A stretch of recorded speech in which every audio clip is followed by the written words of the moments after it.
তালাক দেওয়া হয়নি। তালাক মনিরা বেগম এরা সংসার করবে না, তার জন্য তালাক নিজে নিজেই চাইলে কিন্তু সংসার করবে না। আসলে তার সাথে ঘটনাটা কি করছিল একটু আমাদের একটু খোলাসা করেন। ও সংসার করতে চায় না এই জায়গায়, চাহিদা অনুযায়ী ও থাকতে করতে পারতেছে না, তার ইচ্ছা মতন চলতে পারতেছে না, তার জন্য সে সংসার করবে না। আচ্ছা, কাবির নামা কত ছিল? কাবির নামায় কত আসে? দেড়মোর কত ছিল? দেড় মাস ছিল 80,000 টাকা। এবং তাকে যে তালাক দেওয়া হয় সম্পূর্ণ টাকা কি দেওয়া হয়? এর সম্পূর্ণ 80,000 টাকা ওর কাছে দেওয়া হয়েছে ওর তালাক নেওয়ার বাবদ। আচ্ছা, এর উপরে কোনো কিছু তার ভরণ পোষণ বা ভরণ পোষণের জন্য ওর আলাদা 20,000 টাকা দেওয়া হয়েছে। আর বাচ্চার জন্য কোনো টাকা বাচ্চার জন্য আলাদা 1500 টাকার চুক্তি করে ওর 20,000 টাকা দেওয়া হয়েছে। আচ্ছা, তার মানে আপনি টোটালে তালাকের সময় 1,20,000 টাকা দেওয়া হয়েছে 20,000 টাকা দেওয়া হয়েছে।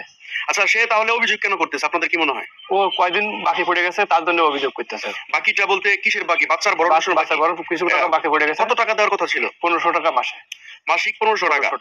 আপনারা তালাকের সময় 20,000 টাকা অ্যাডভান্স করেছিলেন যে বাচ্চার জন্য, এখন অন্তত মানে সম্ভবত 5-6 মাসের একটা বাকি পড়ে গেছে, এরকম পাবে। এটা দিতে পারতেছেন না বিদায় আবার টাকা তারা আপনাকে আচ্ছা, এই বাচ্চাটা কি আপনাকে এখন ফেরত চান? হ্যাঁ, বাচ্চাটা আমাদের ফেরত চাই, আমাদের বাচ্চা আমাদের ফেরত দিক। কিন্তু সরকারি মোতাবেক অনুযায়ী 7 বছর অন্তত মায়ের কাছে রাখতে হবে।